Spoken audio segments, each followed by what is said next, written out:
Bonjour à toutes et à tous. Aujourd'hui, on s'attaque à un sujet qui peut paraître un peu aride, mais qui est, croyez-moi, absolument crucial, la fiscalité des indemnités judiciaires en Israël. Voilà, on a gagné son procès, c'est un soulagement énorme après un long combat, mais attention, la bataille n'est pas tout à fait finie. Une autre commence, plus discrète, face au fisc. Allez, on décortique ça ensemble pour que tout soit clair. Et voilà la question, la vraie question. Parce que recevoir une somme, c'est une chose, mais la garder en est une autre. Entre le montant brut affiché sur le jugement et ce qui arrive réellement sur le compte en banque, il peut y avoir un monde.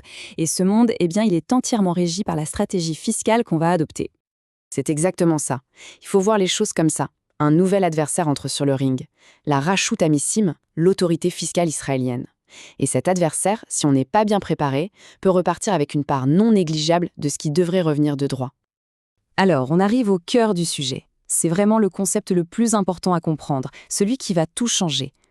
L'erreur fondamentale serait de voir cette indemnité comme un gros bloc, une somme unique et indivisible. Un monolithe.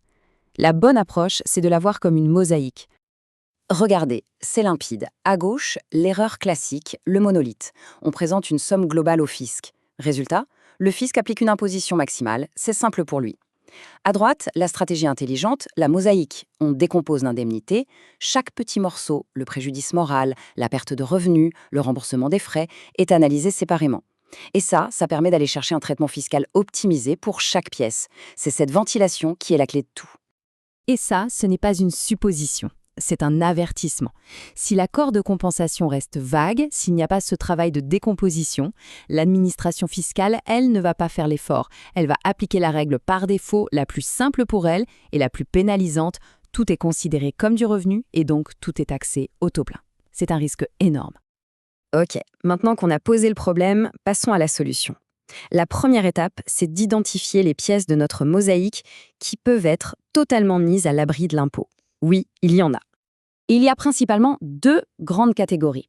D'abord, tout ce qui compense un préjudice moral ou physique. La souffrance, l'atteinte à la réputation. Le fisc considère que ce n'est pas un revenu, mais une réparation. Et donc, c'est exonéré. Logique. Ensuite, le remboursement des frais qu'on a dû avancer. Frais médicaux, frais d'avocat, etc. Là aussi, ce n'est pas un gain, on récupère juste sa mise. Mais attention, le mot magique ici, c'est preuve. Chaque euro doit être justifié par des factures, des rapports. Pas de justificatif, pas d'exonération, c'est aussi simple que ça. Bon, maintenant parlons de la partie qui fait briller les yeux de l'administration fiscale. La part de l'indemnité qui est, par nature, considérée comme un revenu et sur laquelle toute la stratégie d'optimisation va devoir se concentrer. En fait, le raisonnement du fisc est assez simple. Si une partie de l'indemnité vient remplacer un salaire qu'on n'a pas pu toucher ou des bénéfices qu'on n'a pas pu réaliser, eh bien cet argent est traité de la même manière que ces revenus l'auraient été. Et comme les salaires et les bénéfices sont imposables, la compensation qui les remplace l'est aussi. C'est sur ce montant que le risque fiscal est le plus grand. Et voilà le risque, résumé en un seul chiffre qui fait froid dans le dos. 50%. Si on reçoit en une seule année une somme importante qui correspond, disons, à 5 ans de salaire perdu, cette somme vient s'ajouter aux revenus de l'année. Résultat, on est propulsé artificiellement dans la tranche d'imposition la plus élevée, qui peut frôler les 50%. Imaginez, près de la moitié de la compensation qui s'envole en impôts en une seule fois. Heureusement, pour éviter ce scénario catastrophe, la loi a prévu un outil, un mécanisme légal extrêmement puissant, spécialement conçu pour ces situations.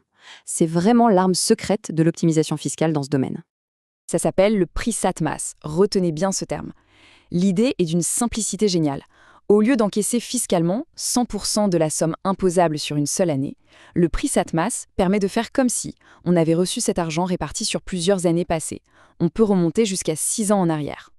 Et ce graphique, il est plus parlant que n'importe quel long discours. Regardez la grande barre à gauche. C'est l'impôt qu'on pèse sans étalement, un coup de massue. Et à droite, avec le prix SAT-MAS, on transforme ce pic énorme en plusieurs petites collines. On profite des tranches d'imposition plus basses de chaque année, qui étaient peut-être peu ou pas utilisées. L'économie d'impôt peut être absolument colossale.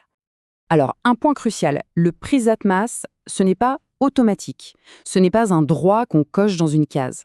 Il faut en faire la demande formelle, monter un dossier solide, argumenté, et le soumettre à l'administration fiscale qui doit donner son accord. Clairement, c'est une démarche qui ne s'improvise pas et qui nécessite l'aide d'un expert. Bon, on a vu beaucoup de choses. Comment on met tout ça en musique ? Comment s'assurer de bien faire les choses pour protéger au maximum ce qui nous revient ? C'est simple, voilà le plan de match en quelques étapes clés. 5 étapes. Numéro 1, anticiper.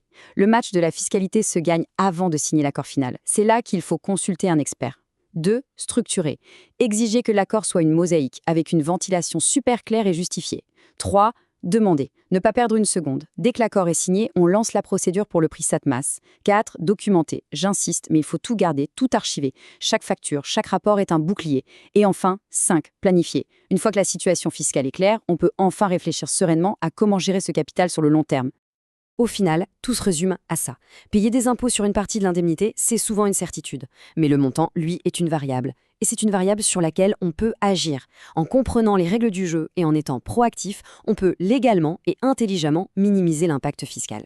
Il s'agit de passer d'une posture où l'on subit à une posture où l'on pilote. Et c'est ça, être prêt à passer à l'action.